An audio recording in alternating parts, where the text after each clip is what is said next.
Good morning बच्चों। तो चलिए आज का टॉपिक हम दूसरा टॉपिक लेकर के आए हैं। समीकरण है। समीकरण को ही हम लोग देखेंगे, यानी कि हमारा जो कल हाफ हुआ था जिसमें हम आप लोगों को बच्चे पढ़ाए हुए थे जो किस तरह से आइडेंटिफाई किया जाता है जो ये नो इक्वेशन है, नो सॉल्यूशन है या इन्फिनिटिव सॉल्यूशन है और यूनिक सॉल्यूशन है। इस चीज को मैं एक बार और रिपीट आज कर देता हूं। जो नो सॉल्यूशन से देख लीजिएगा एक बार और, कल मैं इसको बहुत अच्छे से बताया था, बस एक बार और कर देता हूं। नो सॉल्यूशन का मतलब क्या हो गया? सॉल्यूशन नहीं है। तो नो सॉल्यूशन से हिंदी का भी टोटल वर्ड आ गया। और संगत यानी कि संगत नहीं है, विरोधी मतलब विरोधी है, टोटल वर्ड नेगेटिव है।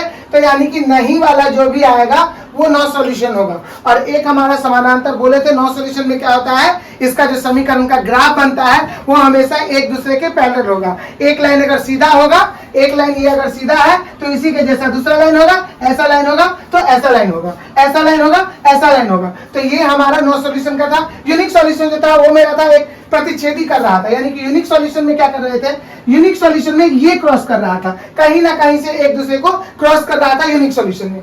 इसके बाद यूनिक सॉल्यूशन का जो हिंदी में अगर नाम बोला जाए तो ये तो प्रतिच्छेदी हो गया, क्योंकि ये एक दूसरे को काटता है। याद रख लीजिएगा, यूनिक सॉल्यूशन प्रतिच्छेदी जो होता है वो एक दूसरे को पॉइंट से काटता है, बिना पॉइंट को काटे हुए वो प्रतिच्छेदी नहीं हो सकता। प्रतिच्छेदी नाम से ही दिख रहा है, जो प्रतिच्छेदी मतलब एक दूसरे को काट दे। अब प्रतिच्छेदी है तो ये संगत है, अवरोधी है, एक हल है, यानी कि ये सब हाँ में पॉजिटिव है, संगत अवरोधी है इसका, क्योंकि अवरोध का मतलब अवरोध पैदा नहीं कर रहा है। तो ये भी आपका हो गया। तो यूनिक सॉल्यूशन का मतलब सबका मतलब हो गया एक सॉल्यूशन है।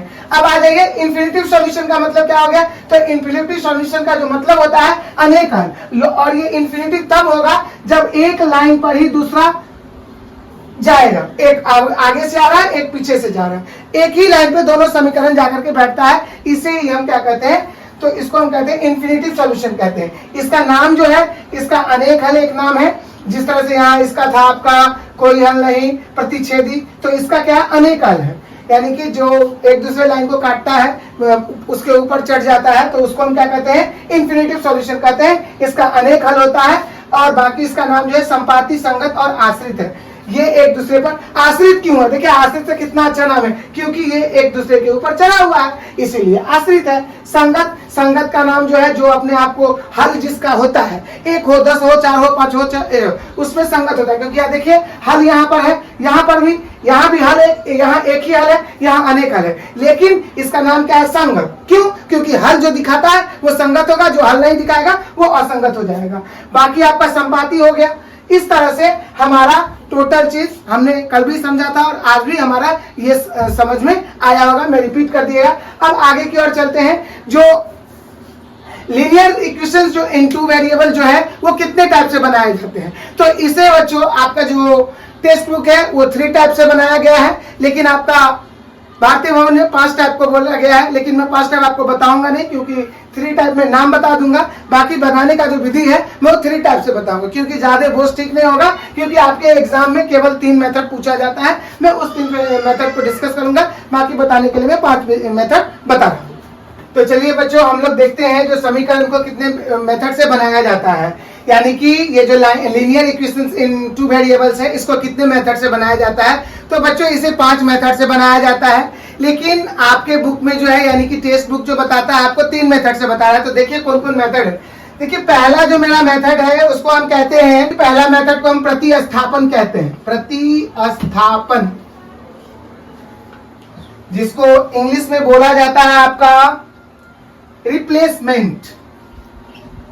Replacement method. दूसरा आपका है विलोपन। विलोपन, विलोपन का नाम आपका है एलिमिनेशन।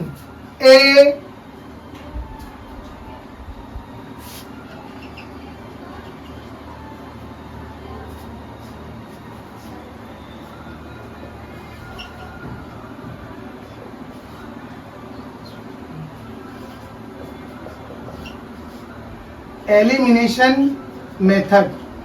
और तीसरा जो है हमारा वो है आपका वज्र गुणन। वज्र गुणन, इसको हम लोग कहते हैं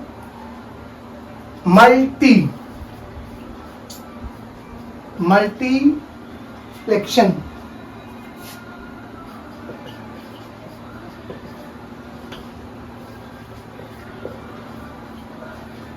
ये 3 मेथड हमारे लिए इंपॉर्टेंट है, इसे सीखना जरूरी है। बाकी जो चौथा मेथड है उसको हम लोग कहते हैं अनुपात निर्णय।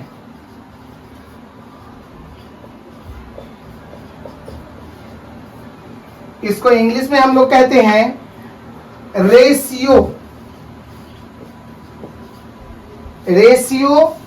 जजमेंट।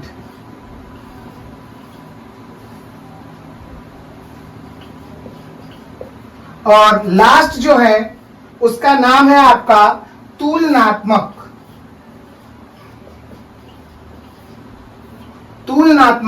इसका नाम है कंपैरेटिव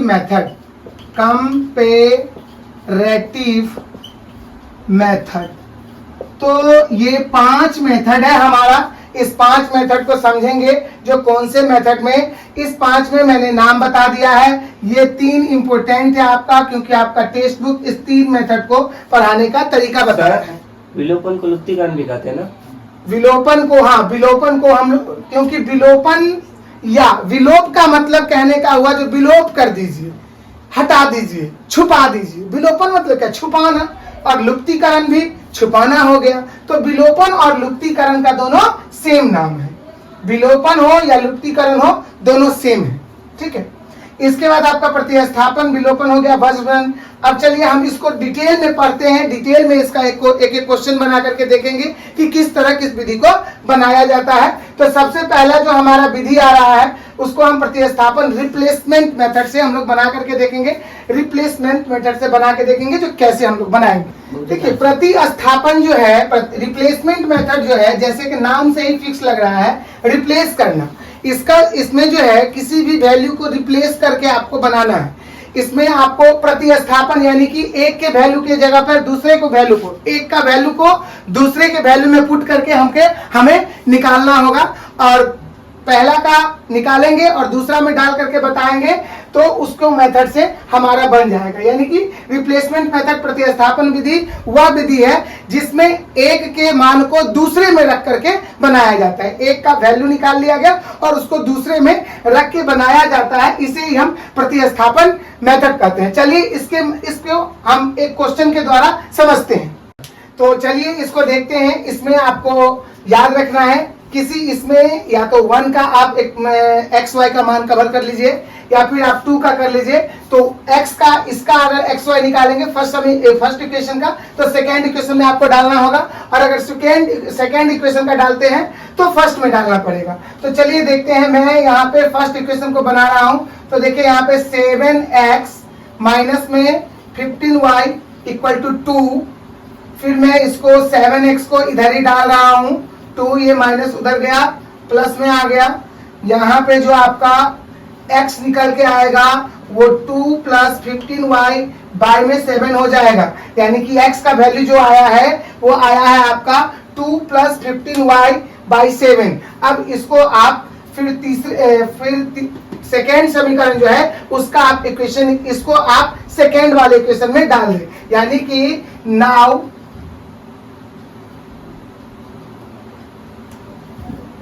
x वैल्यू, अब x का वैल्यू सेकेंड में रखने पर, तो सेकेंड इक्वेशन देखिए हमारा क्या है। सेकेंड इक्वेशन है x plus 2y equal to 3। अब यहां पर आप किसको रख देंगे? इस x के वैल्यू को रख देंगे। तो x का वैल्यू कितना बता रहा है? 2 प्लस 15y बाई 7। तो x के जगह पर अब मैं क्या रख दूंगा? 2 प्लस 15y बाई 7। और यहाँ पे हमारा क्या दिया हुआ है? 2y दिया हुआ है इक्वल टू 3। अब देखिए यहाँ पे हम क्या देख रहे हैं, एक साइड फ्रैक्शन हो गया और दूसरे साइड अंक रह गया। तो मैं इस स्थिति में याद रख लीजिएगा, आपका जो मेथड है बनाने का, प्लस माइनस मल्टीप्लाई जो भी बनाने का है, अगर किसी एक पार्ट में बट्टा आ जाता है तो ये बट्टा आपके सभी पार्ट में लागू होगा। अगर एक पार्ट में आपका फ्रैक्शन आ गया तो सभी पार्ट में आपको फ्रैक्शन करना पड़ेगा। तो कहिएगा सर इस फ्रैक्शन को कैसे करेंगे, तो आपको एक डालना पड़ेगा नीचे में, ये आपको फ्रैक्शन बना देगा, क्योंकि बिना फ्रैक्शन का काम नहीं चलेगा। तो चलिए यहाँ पर हम देख लेते हैं, यहाँ क्या है, इसके नीचे कुछ नहीं, तो मैं यहाँ पर एक, मैं बोला जो आपको फ्रैक्शन बनाना पड़ेगा खुद से, कैसे, तो बट्टा में एक डाल के।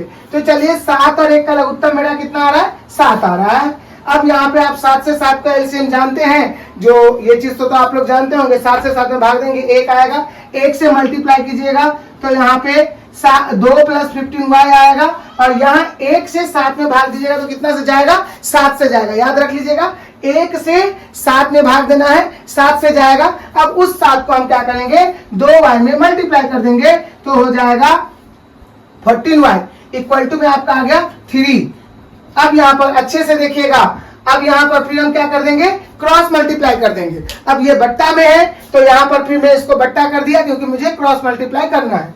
तो चलिए यहाँ पे हम 1 को इससे क्रॉस मल्टीप्लाई करेंगे तो इसका इफेक्ट कुछ नहीं होगा। तो 2 प्लस में 15y प्लस में 14y और ये हो जाएगा 21। अब यहाँ फिर से एक बार लेकर के चलिए, तो ये 15 और 14 कितना हो जाएगा, तो 15 और 14 आपका हो जाएगा 29y प्लस में 2 इक्वल टू 21। अब यहाँ पर मेरा अगला स्टेप है 29y बराबर में 21, और इस 2 को उधर लेकर के जाइएगा तो माइनस चला जाएगा। जानते हैं, मैं बार बार रिपीट कर रहा हूं, जो माइनस प्लस होता रहता है बराबर के उस साइड इस साइड आने जाने पे। तो ये जो मेरा फाइनल बन गया, ये 29y इक्वल टू मेरा 19 हो गया, और फाइनल जो इसका y का वैल्यू आया वो 19/29 आया, यानी कि हमारा जो y का वैल्यू निकल गया।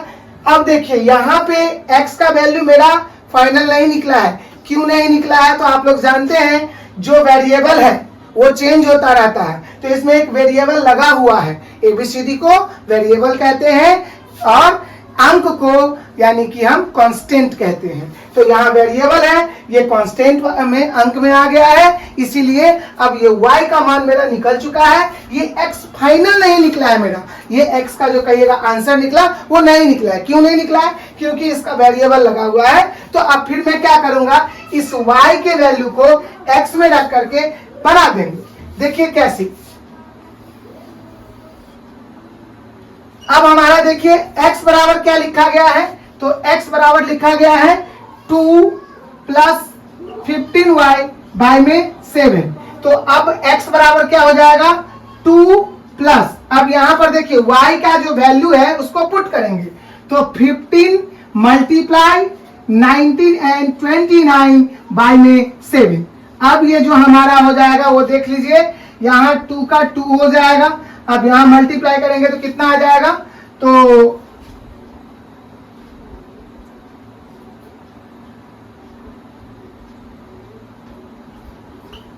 285 आएगा। 19 15 को मल्टीप्लाई करके 285 आ जाएगा।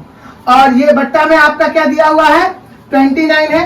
अब फिर देखिए एक चीज मेरा यहाँ गड़बड़ हो गया, हर पॉइंट को केवल याद रखिए मैथ में और कुछ नहीं, केवल पॉइंट कैलकुलेशन आपका अगर सही हो रहा है और फार्मूला आपको पता है तो फिर कोई दिक्कत नहीं है, नहीं कुछ। तो यहाँ पे आप देख लीजिए। अब देखिए फिर मैं आपको बोला था एक चीज, जो आपके अगर बगल में बट्टा रहेगा तो आपको सबको, उसके अगल बगल सबको बट्टा करना पड़ेगा। तो इसके बगल में बट्टा है तो फिर आप क्या करेंगे, यहाँ पे इसका भी बट्टा दे दीजिएगा। अब देखिएगा ये 2 पार्ट हो गया, ऊपर में भी बट्टा पर दिख रहा है और नीचे में भी बट्टा दिख रहा है, तो आपको नीचे भी इसको बट्टा में तोड़ देना होगा। अब चलिए एक बात करते हैं, यहाँ पे 29 1 का एलसीएम लेंगे तो आपका 29 आएगा, 1 से डिवाइड करेंगे 29 में तो 29 आएगा, 29 को मल्टीप्लाई करेंगे तो 58 आएगा, और 29 से 29 1 आएगा तो ये टोटल कितना होगा, 285 हो जाएगा। अब देखिए यहाँ पे जो आपका ये आ रहा है इसको जोड़ दीजिए तो इसका आ जाएगा 8 5 13, 8 5 13 14, 2 1 3, 343 बाई 29 बाई 7 बाई 1। अब देख लीजिए यहाँ पे एक स्टेप और बढ़ा देंगे हम। आपको पता है जो डिवाइड में रहता है वो मल्टीप्लाई में चेंज होता है, ये आप लोग अच्छे तरह से जानते होंगे। तो देखिए ऊपर के पार्ट को मैं ऐसे ही छोड़ूंगा और इसको मल्टीप्लाई में डाल दूंगा नीचे वाला को। तो जब मैं नीचे वाले को मल्टीप्लाई में चेंज करूंगा तो उल्टा डालूंगा, ये याद रख लीजिएगा। और आप लोग बचपन में पढ़े भी होंगे डिवाइड कैसे चलता है।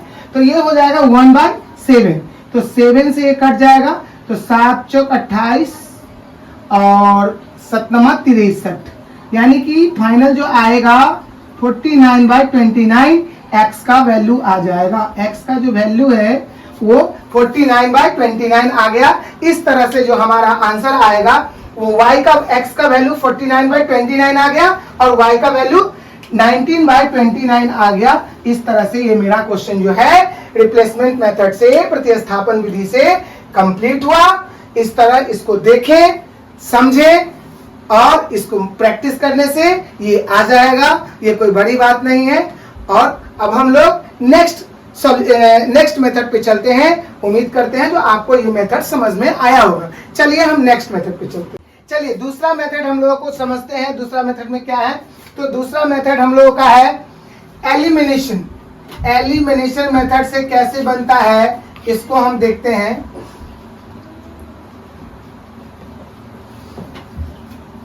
एलिमिनेशन मेथड से हम कैसे चलते हैं।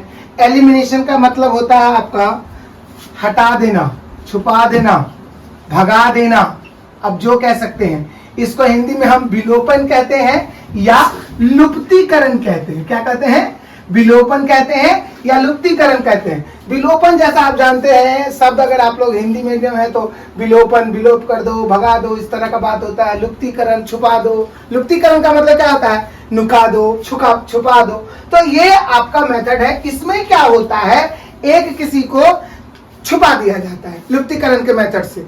इसमें क्या किया जाता है, छुपा दिया जाता है।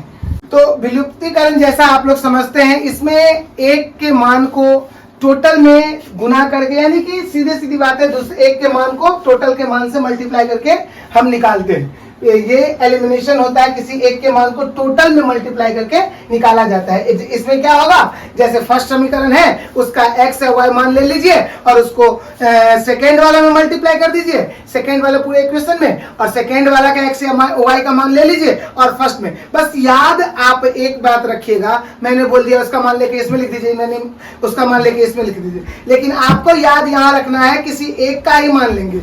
अगर x का मान लेंगे तो दोनों में x का ही मान लेना है, और अगर y का मान लेंगे तो दोनों में भी y का मान लेना है। ऐसा नहीं जो एक का x ले लिए एक का y ले लिए, ये यहाँ पे नहीं चलेगा। ये ग्राफ नहीं हम बना रहे हैं यहाँ पे चलेगा, दोनों इसका x y यहाँ पे नहीं चलेगा। यहाँ पे अगर आप x लेंगे, फर्स्ट समीकरण का x लेंगे तो सेकंड का भी x लेंगे, फर्स्ट का y लेंगे तो सेकंड का भी y लेंगे। चलिए एक क्वेश्चन के ऊपर अप्लाई करके दिखाते हैं कि किस तरह से इसको हम बनाएंगे। तो ये हमारा इक्वेशन है, इसको हम आप लोगों को बना करके दिखा रहे हैं एलिमिनेशन मेथड से, विलोपन या लुप्तीकरण मेथड से।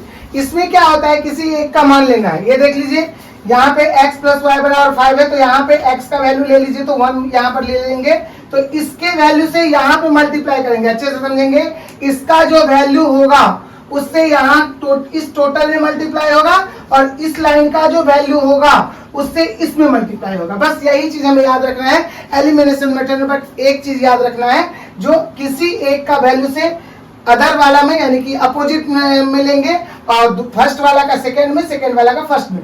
तो चलिए हमारे यहाँ पे जो है, यहाँ पे देखिए, यहाँ पे मैं 2 ये सेकंड वाला का x का वैल्यू कितना है, 2 लिखा है, तो मैं यहाँ पे 2 लिख रहा हूँ। और यहाँ पे जो आपका है x का वैल्यू कितना है, कुछ नहीं है, तो कुछ नहीं है तो 1 होता है, ये आप लोग को पता होगा। तो चलिए अब मैं इसका मल्टीप्लाई कर रहा हूँ, तो 2 को मल्टीप्लाई करेंगे तो कितना आएगा, 2x आएगा, 2y आएगा, एंड 10 आएगा, 2x आएगा, 3y आएगा, एंड 4 आएगा। अब देख लीजिए यहाँ पे आप लोग जानते हैं जो हम माइनस करते हैं, यानी कि अब यहाँ पे जो है हम लोग क्या करेंगे, माइनस करेंगे। तो माइनस करते हैं तो आप लोगों को 10 बार मैं बोल चुका हूँ, जो माइनस जो ABCD का होता है तो उसका पूरा का पूरा साइन चेंज हो जाता है। जैसे 5 में से 2 घटाते हैं तो 2 माइनस में चला गया, उसी प्रकार ABCD का अगर माइनस करते हैं तो उसका साइन चेंज हो जाता है। अब क्यों चेंज होता है, इसका भी तरीका है जो कि मैं पिछले बार में बताया था, और इसका एक स्पेशल देखा जाएगा पिछले क्लास में। अभी फिलहाल आप देख लीजिए, तो इसका साइन घटा रहा हूं मैं फर्स्ट वाले में से, ये सेकेंड, ये थर्ड समीकरण हो गया, ये फोर्थ समीकरण हो गया। तो मैं थर्ड में से फोर्थ को माइनस करूंगा। अब यहाँ पे लिख भी देता हूं, अब 3 से 4 को घटाने पर तो क्या आएगा, ये देख लीजिए, इसका साइन चेंज हो जाएगा। ये देखिए 2x है, प्लस में ये माइनस हो जाएगा, ये माइनस से प्लस हो जाएगा, ये प्लस है, ये माइनस हो जाएगा। अब आएगा क्या, ये देख लीजिए, 2x में से 2x तो कट गया, ये आप जानते हो। यहाँ पर क्या बच गया, 2y बट्टा में 3y, तो सॉरी प्लस में 3y, तो ये दोनों क्या हो गया 5y बराबर में 10 में से 4 गया तो 6 बचेगा। ठीक है, इसके बाद यहाँ पर हम क्या करेंगे, y बराबर आपका 6/5 आंसर आ जाएगा। तो y का वैल्यू निकल गया आपका 6/5। अब इसी को हम x में रखेंगे। देखिए, अब y का वैल्यू जो है उसे 1 समीकरण में रखने पर, तो 1 समीकरण आपका क्या कर रहा है, x प्लस वाई बराबर में 5। तो x के जगह पर आप कुछ नहीं करोगे क्योंकि ये तो x कुछ है ही नहीं। y के जगह पर आप क्या लिखोगे, 6/5 लिखोगे, 5 हो जाएगा। तो x/5, 6/5 इधर डालोगे क्योंकि माइनस में है, प्लस में है, माइनस में जाएगा, माइनस में है, प्लस में जाएगा। तो 5 जो 25, सॉरी ये 5 1 का एलसीएम आपका 5 आएगा। 5 से 5 मल्टीप्लाई करेंगे, 5 से ये कट जाएगा 6, तो कितना आ जाएगा 19/5 आ जाएगा। तो 19/5 ये आपका आंसर आएगा। इस तरह से आपका जो आंसर निकला, x का वैल्यू निकला 19/5 और y का वैल्यू निकला 6/5, ये हमारा आंसर हो गया। ये मेथड जो है ये एलिमिनेशन मेथड था, विलोपन विधि था, लुप्तीकरण था, जो विधि कह लीजिए आप, वो ये इस विधि से बना करके देखा। आशा है कि आपने इस विधि को भी समझा होगा, और समझने के बाद आपको प्रैक्टिस करना होगा। प्रैक्टिस करने के बाद ही आपका फाइनल होगा।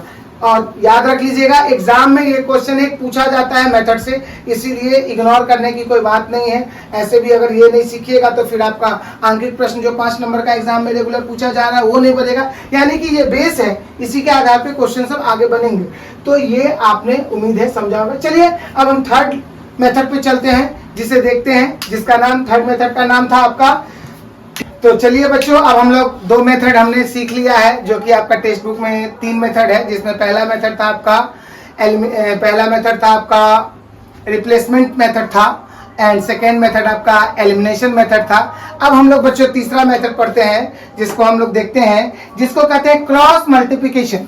क्रॉस मल्टीप्लिकेशन, वज्र गुणन कहते हैं इसको। क्या कहते हैं, वज्र गुणन। क्या कहते हैं, वज्र गुणन। इसको इंग्लिश में कहते हैं क्रॉस। देखिए नाम है कितना अच्छा, cross multiplication. Multiplication, cross multiplication.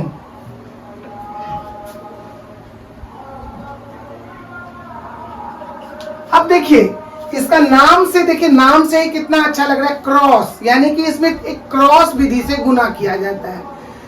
इसमें एक दूसरे का गुना क्रॉस विधि से हो सकता है, या फिर इसको एक फार्मूलेशन के भी हम समझा देते हैं, जो फार्मूला कैसे क्यों बनाया गया है।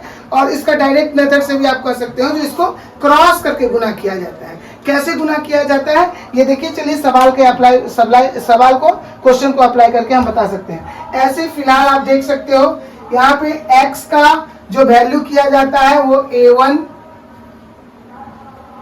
b2, सॉरी बच्चों, यहाँ पे b1 c2 होता है, एंड b2 c1 होता है। x का क्रॉस होता है, और y का क्रॉस जो होता है वो c1 a2 होता है, और c2 a1 होता है। और एक माना जाता है, क्योंकि 3 है तो 3 का, क्योंकि एक x का वैल्यू हो गया, एक y का हो गया, और एक अंक का हो गया, यानी कि जिसको हम a b c कहते हैं ना। आपको इक्वेशन बताए होंगे तो बताए होंगे, जो ax plus b plus c होता है। तो x का ये हो गया, y का ये हो गया, एक का ये c वाला जो है, c पोर्शन जो है उसका 1 हो गया। तो इसका हमारा हो जाएगा a1 b2 and a2 b1। ठीक है, अब देखिए यहाँ पे यही मेथड है। अब ये मेथड क्यों बना, ये क्वेश्चन भी मैं आपको दिखा देता हूं जो क्यों बना, तब तो जाकर के हम क्वेश्चन को चलेंगे। देखिए आपको क्या बोला गया है, A1 A2 है, B1 B2 है, C1 C2 है।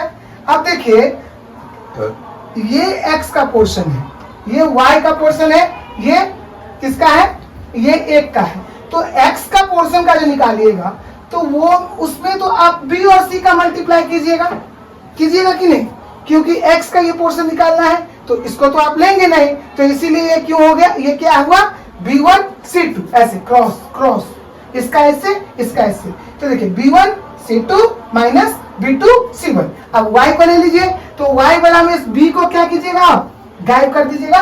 क्यों, क्योंकि इसका आपको निकालना है। तो बचेगा क्या, तो यहाँ पे c बचा, तो c1 a2 and c2 a1। लगता है समझ रहे हैं कि आप लोग भी समझते होंगे।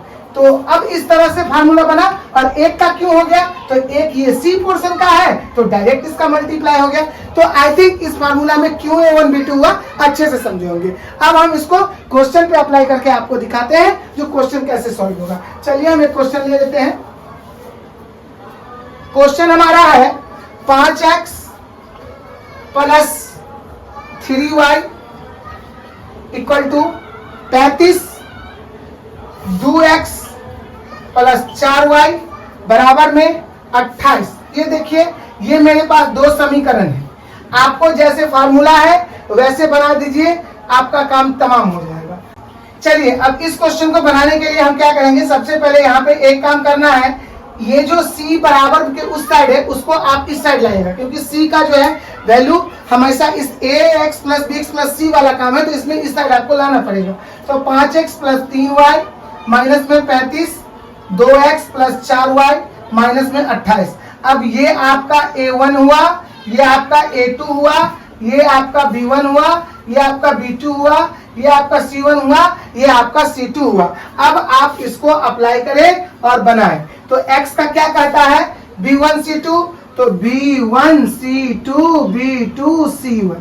अब y का देख लीजिए क्या कहता है, c1 a2 c2 a1।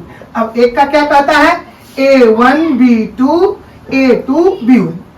अब चलिए अब इस पर हम अप्लाई कर रहे हैं। तो देखिए b1 का वैल्यू कितना है, b1 चेक कीजिएगा, तो b1 का मेरा प्लस में 4 है, तो प्लस में 4 मैंने दिया, मल्टीप्लाई कर दीजिए। इसके बाद क्या है, c2 कितना है, तो सॉरी बच्चों मैं गलती कर दिया यहाँ पे, ये देखिए b1 में मुझे देखना था, मैं b2 कर दिया, सॉरी। यहाँ पे देखिए b1 यहाँ है ना, तो 3 हो जाएगा, ये क्या हो जाएगा 3 हो जाएगा, मल्टीप्लाई c2 कितना आ रहा है ये देख लीजिएगा अच्छे से, माइनस में 28 है, तो इसका इफेक्ट बहुत बड़ा पड़ जाता है, इसीलिए से याद रखिएगा। तो c2 हो गया। अब आ जाइए b2 में आइए, तो b2 मेरे पास कितना है, प्लस में 4 है, मल्टीप्लाई कितना से करना है, तो c1 से करना है, c1 मेरे पास कितना है, तो माइनस में 35 है। इस तरह से हमारा x का हो गया। अब y को देख लीजिए, y में क्या कर रहा है, y में आपका बोल रहा है c1, तो c1 फिर मेरे पास कितना है, माइनस 35 है, मल्टीप्लाई कितना से करना है, तो मल्टीप्लाई आपका करना है a2 से, तो a2 मेरे पास कितना है, 2 है।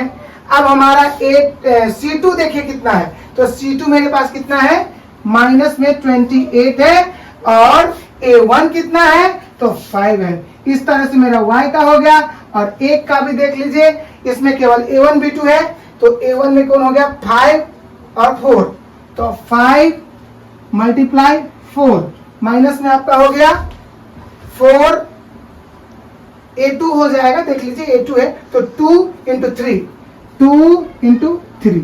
अब देख लीजिए यहाँ पे क्या हो जाएगा, x का देख लीजिए क्या आ रहा है, माइनस में मल्टीप्लाई कीजिएगा तो 8 त्रिकम 24, 3 2 जा 6 to 8 हो जाएगा, ये माइनस में माइनस, ये इसको ब्रैकेट में देखिए।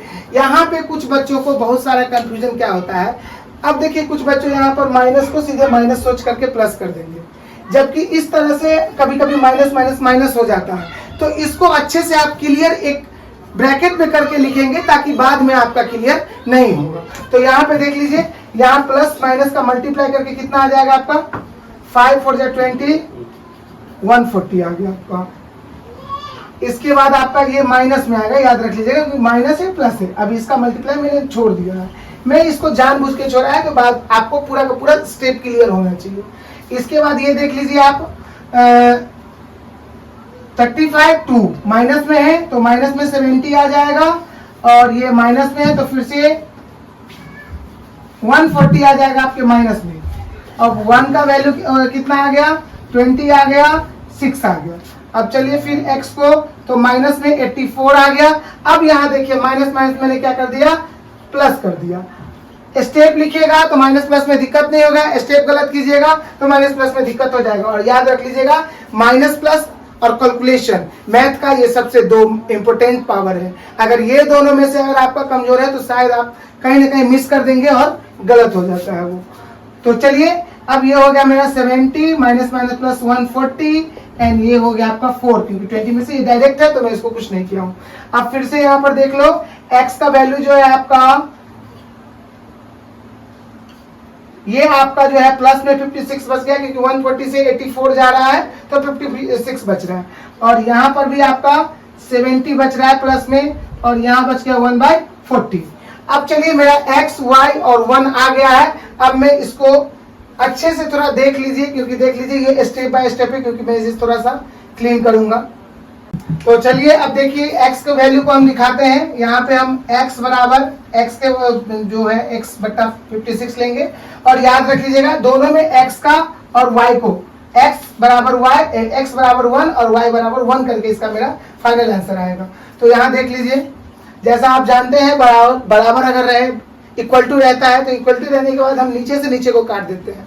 तो हमारा देखिए नीचे कितना है, 14 है, 56 है, तो इसको मैं नीचे से नीचे काट दूंगा तो 4 आएगा।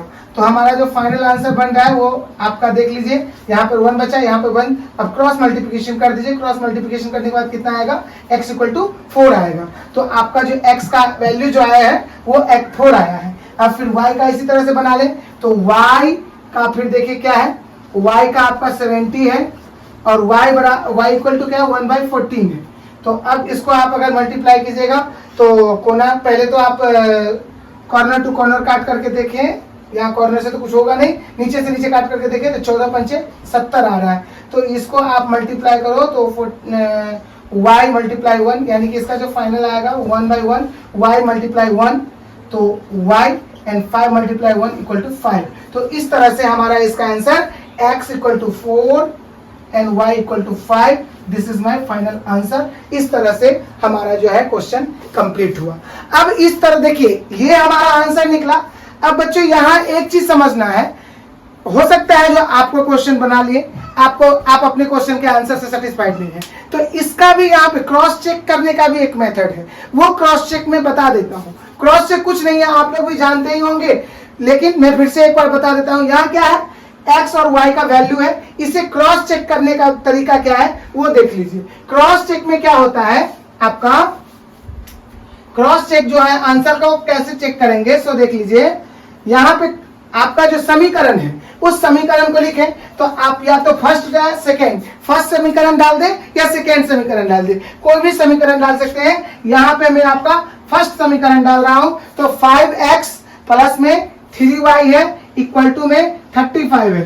तो देख लीजिए इसमें दोनों में x y को पुट करने पर आपका फाइनल आंसर अगर 35 आ गया तो आप समझ लीजिए जो मेरा आंसर करेक्ट निकला है। अब देख लीजिए 5 × x का वैल्यू आपका कितना निकला है, 4 एंड 3 y का वैल्यू कितना निकला है, 5। तो इक्वल टू आप कर दीजिए 35, 20 and 15 = 35। Now the final answer 35। तो इस तरह से बच्चों हमारा RHS LHS left hand side and RHS right hand side prove हो गया। इस तरह से हम क्रॉस चेक करके भी हमारा आंसर सही है या गलत है मैं उसे फाइंड कर सकता हूं। तो चलो बच्चे, इस तरह से मेरा 3 का 3 मेथड कंप्लीट हुआ। अब मैं आप लोगों को 2 मेथड था वो आपके भारतीय भवन के बुक में, टेक्स्ट बुक में इसको नहीं सिलेबस दिया गया है, और मैं लगभग एग्जाम में देखा हूं तो बस इस 3 से ही पूछा गया, इसीलिए मैं आपके ऊपर 3 क्वेश्चन का इंपॉर्टेंट डालना चाहता हूं। 3 को समझ लें, फिर आगे कभी मैं ला करके 1-2 बता सकता हूं। तो इस तरह से हमारा जो ये क्वेश्चन था, मेथड था, 3 मेथड से मैंने बनाना सीखा, जिसमें आपका पहला मेथड था एलिमिनेशन नहीं, पहला मेथड जो आपको हमने पढ़ाया वो आपका रिप्लेसमेंट मेथड था, यानी कि लुप्तीकरण था, और दूसरा जो था वो एलिमिनेशन था। एलिमिनेशन का मतलब हो गया, सॉरी बच्चों, पहला जो मेथड था रिप्लेसमेंट था, यानी कि प्रतिस्थापन था, और दूसरा जो है आपका एलिमिनेशन मेथड था, जिसको हम लोग लुप्ति कहते हैं, और थर्ड हमारा जो था क्रॉस मल्टीप्लिकेशन था, जिसको हम वज्र गुणन कहते हैं। इस तरह से इस तीनों मेथड को हमने बनाना सीखा। उम्मीद करते हैं जो आप तीनों को समझ में आया होगा। नहीं आया है फिर से एक दो बार रिपीट कीजिए, एक बार मेरे बातों को, जो जितना मैंने बोला है उसको हर बातों को आप सुने, जरूर आपको समझ में आ गया। चलिए इसको लेकर के अब हम आगे बढ़ते हैं आपके एग्जाम्स में। इस लेसन से, यानी कि ये जो लीनियर इक्वेशन इनटू वेरिएबल्स है, दो चर वाले रैखिक समीकरण, इससे इतना क्वेश्चन पूछा जाता है। और अब जो है इससे एक क्वेश्चन पर ये पूछा जाता है आपके एग्जाम्स में, जो कि क्वेश्चनिंग रहता है, जिसमें आपको न्यूमेरिकल क्वेश्चन जिसको कहते हैं वो आपको दिया रहता है। आपको, जैसे मैंने आपको इसका लेसन बताया हुआ था, तो बोला था जो मेला में जाने के बाद वो झुनझुना खरीदा हुआ था और वो घड़ी खरीदा हुआ था, तो उस टाइप से वो झुनझुना घड़ी टाइप से रहता है। जो भी कोई दो काम देगा उस काम को आपको फाइंड आउट करके दिखाना है, जो कितना कितना काम बनेगा। काम कुछ मिसिंग कर देगा, काम को मिसिंग कर देगा, आपको बताना होगा। तो चलिए उस मेथड पे उसको हम लोग एक दो क्वेश्चन को देखते हैं, फिर हम लोग आगे बढ़ते हैं। देखिए अक्सर बच्चों एग्जाम में यहाँ पे आज यहाँ तक मैंने आपको समीकरण पढ़ाया, इक्वेशन को मैंने लीनियर इक्वेशन को सॉल्व किया, उसका मेथड भी समझा दिया। उसको आप रिपीट करके चेक करेंगे तो आई थिंक कि आपका क्वेश्चन सॉल्व होना चालू हो जाएगा। अब कुछ बच्चों, कुछ ऐसे क्वेश्चन हैं जिनमें बच्चों को बहुत सारा प्रॉब्लम रहता है। इवन बच्चे उस क्वेश्चन को अगर कहीं आ जाता है तो उसको छोड़ के ही चलते हैं, लेकिन उसको हम देखेंगे, उसको केवल समझना है जो क्यों और कैसे बनाया जाता है, तो ये कोई बड़ी बात नहीं है। जैसे ये देखिए क्वेश्चन है, के किस मान के लिए निम्न रैखिक समीकरण के युग्म के कोई हल नहीं है। याद रख लीजिए यहाँ पे क्या लिखा हुआ है, कोई हल नहीं है। Mean for what value of k का वैल्यू निकालना है। Does the following pair of linear equation have no solution. याद रख लीजिए क्या लिखा है, नो सॉल्यूशन। और आपको मैंने पढ़ाया है no solution, no solution and unique solution, and आपका एक पढ़ाया था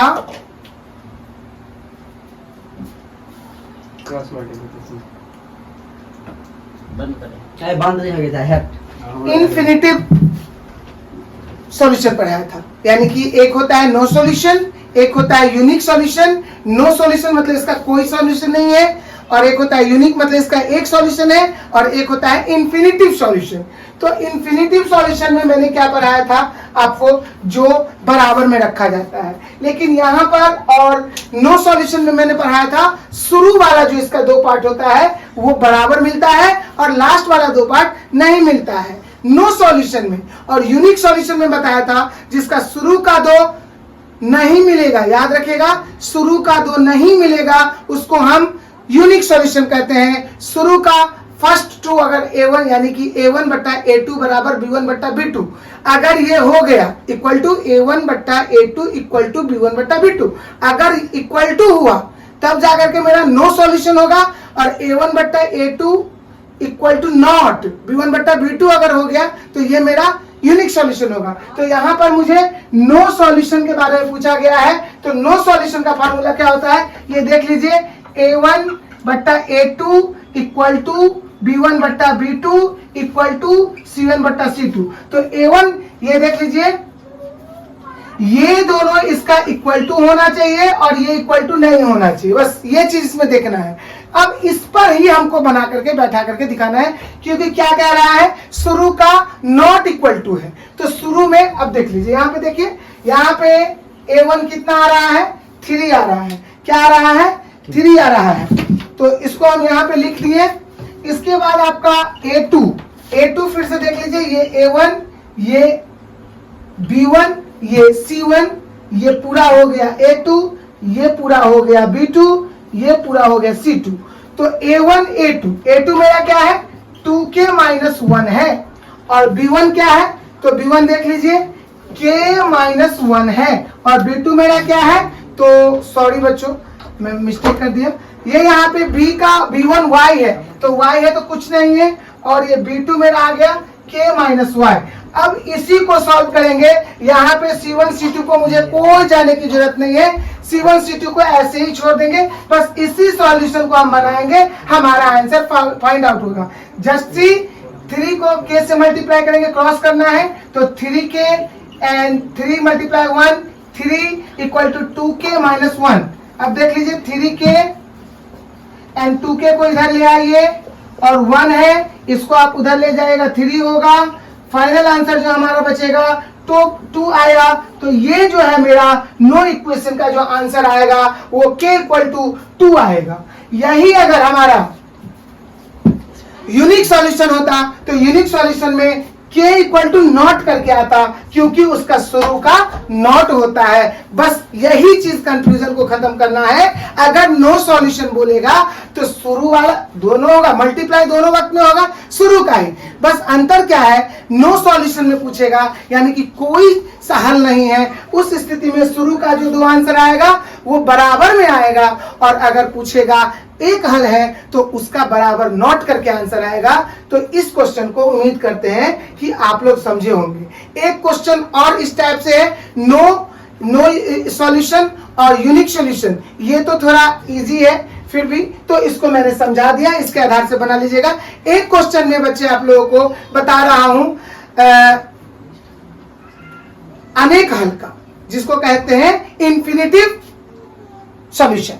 तो उसका कैसे बनेगा, उसमें ये प्रोसेस है, उसमें क्योंकि आपका सब बराबर होता है इसीलिए उसका एक अलग प्रोसेस होता है। तो चलिए मैं देखता हूँ वो क्वेश्चन और उसको मैं हल करता हूँ। तो चलिए बच्चों, एक क्वेश्चन जो मैं बताया हूँ कि इस क्वेश्चन को भी 2 में आपको no solution and unique solution वाला क्वेश्चन में हम बता दिए हैं जो किस तरह से बनेगा। और एक ही क्वेश्चन आगे आपका, for what values of a and b will the following pair of linear equations have infinitive many. देखिए यहाँ पर भी क्या लिखा हुआ है, इन्फिनिटिव, यानी कि इसका सॉल्यूशन कितना होना चाहिए, इन्फिनिटिव होना चाहिए, यानी कि अनेक हल। हिंदी में बोले तो अनेक हल होंगे। इस तरह के क्वेश्चन अगर आएंगे तो उस क्वेश्चन को हम कैसे सॉल्व करेंगे वो देख लीजिए।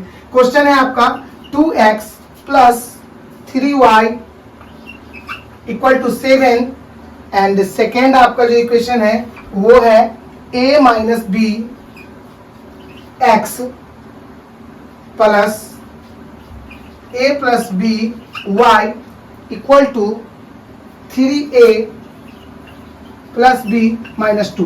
तो ये आपका फर्स्ट समीकरण हुआ और ये आपका सेकंड समीकरण हुआ। इसे कैसे बनाना है, इसको देख लीजिए। यहाँ पे इन्फिनिटी बोल रहा है।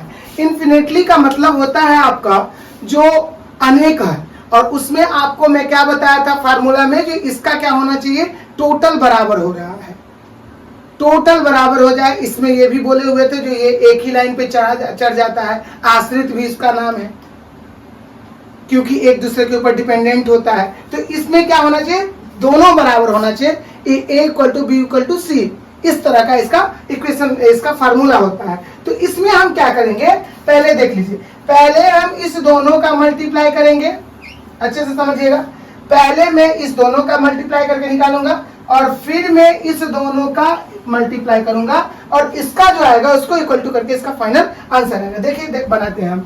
तो देखिए सबसे पहले मेरा क्या हो जाएगा, 2, देख लीजिए 2 है आपका, तो a1 a2 b1 b2 c1 c2 ये इक्वेशन हुआ। तो a1 में देख लीजिए 2 है, a2 में a माइनस बी है, b1 में 3 आ गया और b2 में आपका a प्लस बी आ गया। अब पहले आप इसको मल्टीप्लाई करके निकाल लो। तो ये आपका जो हो जाएगा 3a minus 3b equal to 2a plus 2b, 3a minus 2a 2b plus 3b, तो ये a इक्वल टू 5b हो गया, यानी कि a का वैल्यू आपका 5b हो गया। याद रखिए फिर से मेरा बात, a का वैल्यू निकला 5b, यानी कि ये आपका जो हो गया है वेरिएबल हो गया है। तो ये मेरा फाइनली आंसर नहीं हुआ, ये हाफ आंसर हुआ है। अब इसको कहीं और पुट करना होगा। तो चलिए अब इसको देख लेते हैं कहां पुट करेंगे। अब इसका जो मल्टीप्लाई, अब मैंने एक साइड कर दिया। अब देखिए मैं इसका ये वाला पार्ट का इससे मल्टीप्लाई करूंगा, यानी कि b1 बटे b2 बराबर C1 बटे इसका मल्टीप्लाई करूंगा, इसका मल्टीप्लाई करूंगा तो ये क्या आता है, ये देखिए B1 मेरे पास कितना है 3 है और बाय में कितना है A प्लस B है, बराबर में कितना है C1, तो C1 मेरे पास कितना है 7 है और C2, तो C2 मेरे पास क्या है 3A प्लस में B माइनस में 2। अब इसको मल्टीप्लाई करके चलिए देखिए हम यहाँ पर लिख रहे हैं मल्टीप्लाई करके तो ये आपका हो गया 7 को A से मल्टीप्लाई करेंगे 7A 7B equal to 3 3 9A plus में 3B माइनस में 6, तो 7A 9A, तो 7A माइनस में 9A प्लस में 7B माइनस में 3B इक्वल टू माइनस में 6, तो 7A में से 9A गया तो 2A बचा और 7 में से गया तो ये 4B बचा इक्वल टू माइनस 6 आया। अब देखिए ये जो आया है इक्वेशन, इसमें हम इसके वैल्यूज को पुट करेंगे, जब तक इसके वैल्यूज को पुट नहीं करेंगे मेरा आंसर नहीं निकलेगा। तो इसमें ये देखिए इस इक्वेशन में ये जो आ गया, सपोज कीजिए मैं इसको थर्ड बोल दूं, थर्ड इक्वेशन जो आ गया मैं इसमें a के मान को पुट करूंगा, तो a के मान को पुट करने पर क्या होगा, तो 2a के जगह पर अब क्या आ जाएगा 5b प्लस में 4b इक्वल टू माइनस 6। अब जो हमारा आ जाएगा कितना आ जाएगा, माइनस से मल्टीप्लाई करेंगे तो 10b माइनस में एंड माइनस में